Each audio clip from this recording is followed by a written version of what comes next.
life working as a special agent, first in Great Britain, then for the last 30 years in the United States.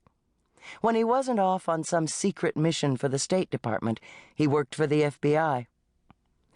JB's last mission for Uncle Sam had taken him to the Middle East, where he headed up a special task force to rescue 5 prisoners who'd been held by guerrilla forces since the Gulf War. He'd been hailed a hero by the president and awarded a medal. They also offered him a substantial retirement package. He'd surprised her by taking it. Helen had been pleased at first, but she realized now that retirement could be hazardous to one's health. Helen had heard tales about retired husbands getting underfoot, but she thought JB would be different. Surely he'd find ways to keep busy. He hadn't. Somehow fishing and writing his memoirs in a journal weren't enough. Helen sighed as he cradled her hand in his. She loved him too much to hurt him, but if she didn't get rid of him for a couple weeks, she'd be forced to retire herself. Which was not an option at this point. She'd just signed a contract to write her first book. True, it was an assignment, and she'd be finishing a project someone else had started, but it was a book, just the same, and she wanted very much to write it, and she needed the time alone. "We need to talk." Helen squeezed JB's hand. "You don't need to say it, love. I can see it in your eyes. You've grown weary of me." Helen gasped. Had she been that transparent? "How can you say that? I love you." "I don't blame you," he went on, as if he hadn't heard her objection. "I'm poor company, even for myself. I don't know what I'm going to do. I thought I wanted to retire, and now... You were right, you know." "About what?" "My being addicted to danger. 'Tis true, I'm afraid, but I've no idea what to do about it."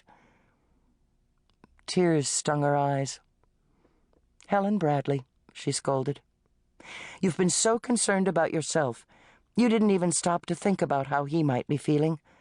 You, of all people, should understand." Helen had retired from active duty with the Portland Police Bureau 10 years earlier, shortly after her first husband's death.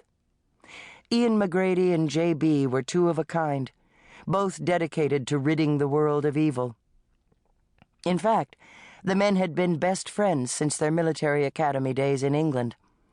Ian's final mission had taken him to the Middle East, where a terrorist group bombed the government building in which he'd been working. Little wonder, then, she'd welcomed JB's retirement. She understood his difficult transition. Heaven knew it hadn't been easy for her either. Following a time of mourning for Ian, Helen had eventually turned to a career in writing. And, thanks to JB, she'd satisfied her own addiction to danger by working on occasion as an undercover agent. She'd done her share of pacing before taking up the pen. Through the persistent encouragement of her daughter, Kate, Helen had taken a cruise and written an article about it. Then, after querying several in-flight magazines, sold it for the not-too-shabby sum of $1,000. She hoped JB would find something he enjoyed as well. "At any rate," JB was saying when she tuned back in, "I've got some serious thinking to do, and I thought perhaps it might be best if I left." Helen grabbed his arm, yanking him around to face her. "You're leaving me?" "Only for a short while. Look at the bright side, love. I'll be out of your way and you'll be able to concentrate on that book of yours. That is what you've been wanting, isn't it?" "How did you—" "I know you better than you think, lass." JB offered her a wry smile. "I saw the book you were reading." "Oh." Heat rose to her cheeks. "Thought I'd best leave before you decided to do away with me permanently." His teasing tone lifted the cloud that had been hanging between them. "As if I could." "Why didn't you tell me straight away you needed me out of your hair?"